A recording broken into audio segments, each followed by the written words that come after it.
Shalom sahabat-sahabat Hohodos, dimanapun kalian berada saat ini. Kiranya sukacita, damai, dan kasih Kristus senantiasa menyertai kehidupan kita. Pertama-tama saya mengucapkan selamat Natal 2025 dan selamat Tahun Baru 2026. 2026 adalah tahun pemulihan, tahun pemeliharaan Allah yang sempurna, tahun penuh dengan sukacita dan pengharapan, tahun di mana berkat-berkat Tuhan akan terus mengalir dalam kehidupan kita yang percaya kepadanya. Dalam kesempatan ini saya juga mengucapkan permohonan maaf saya kepada sahabat-sahabat Hohodos yang setia belajar firman Tuhan di channel ini atas keterlambatan untuk upload video renungan, karena ada satu dan lain hal, pekerjaan dan pelayanan yang tidak bisa saya tinggalkan, sehingga video renungan terlambat untuk saya upload. Dan dalam kesempatan hari ini saya ingin berbagi firman Tuhan, sebuah refleksi untuk tahun yang baru. Judul renungan hari ini adalah Sebelum Tahun Ini Berakhir.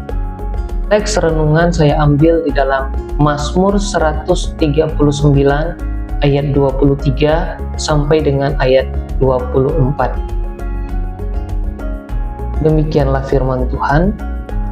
Selidikilah aku ya Allah, dan kenallah hatiku. Ujilah aku dan kenallah pikiran-pikiranku. Lihatlah apakah jalanku serong, dan tuntunlah aku di jalan yang kekal. Saudara yang dikasihi oleh Tuhan, menjelang akhir tahun, kita sering sibuk menutup kalender, agenda, menghitung pencapaian target-target yang sudah dicapai, atau evaluasi tentang kegagalan, dan lain-lain. Namun sebelum tahun ini berakhir, ada satu hal yang jauh lebih penting dari sekedar evaluasi angka, pencapaian, ataupun agenda, yaitu evaluasi hati di hadapan Allah.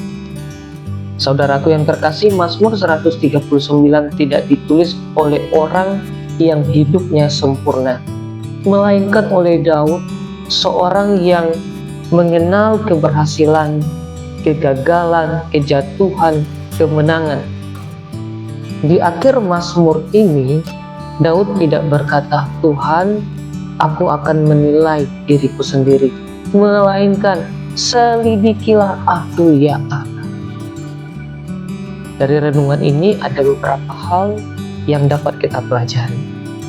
Yang pertama, evaluasi sejati dimulai dari hati, bukan prestasi. Saudaraku, tahun 2025 mungkin memberi kita banyak cerita. Ada doa yang dijawab, ada harapan yang tertunda, atau juga ada doa yang belum terjawab. Ada pelayanan yang berjalan dengan lancar, ada relasi yang retak barangkali, ada iman yang bertumbuh atau justru melemah. Semuanya sudah kita alami. Masalahnya adalah kita sering jujur pada laporan hidup, tetapi tidak jujur pada kondisi hati. Sekali lagi, kita sering jujur pada laporan hidup, tapi tidak jujur pada kondisi hati. Di hadapan manusia, kita bisa tampak baik. Di hadapan Tuhan, tidak ada yang tersembunyi. Firman Tuhan mengatakan, "Kenallah hatiku, kenallah pikiran-pikiranku." Saudaraku, evaluasi hidup bukan pertama-tama soal apa yang kita lakukan, melainkan siapa kita ketika tidak ada yang melihat. Ini bicara tentang integritas kita di hadapan Tuhan. Yang kedua, mengizinkan Tuhan menunjukkan jalan yang serong. Saudara, Daud berdoa, "Lihatlah apakah jalanku serong." Ini doa yang berani, karena seringkali kita membenarkan sikap yang salah. Kita mencari pembenaran, bukan mencari kebenaran. Seringkali kehidupan kita seperti itu, bukan? kemudian menghalalkan luka batin yang belum dibereskan, kemudian menyebut dosa sebagai kelemahan manusiawi. Saudaraku, evaluasi rohani bukan untuk menghukum diri, melainkan untuk disembuhkan dan dipulihkan.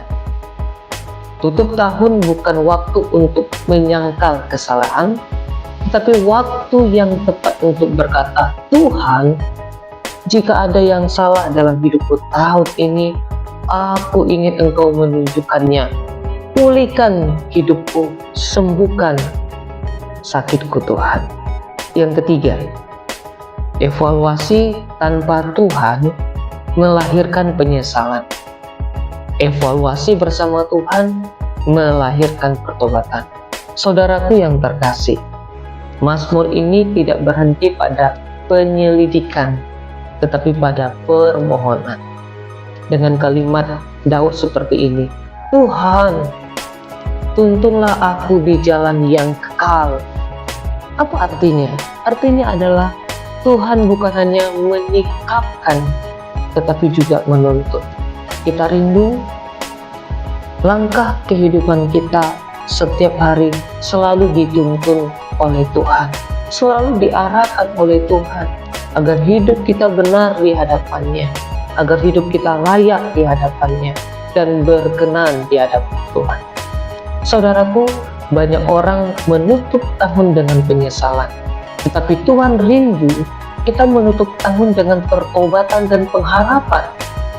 Pertobatan bukan sekedar menyesali masa lalu, tetapi menyerahkan masa depan ke dalam tangan Tuhan.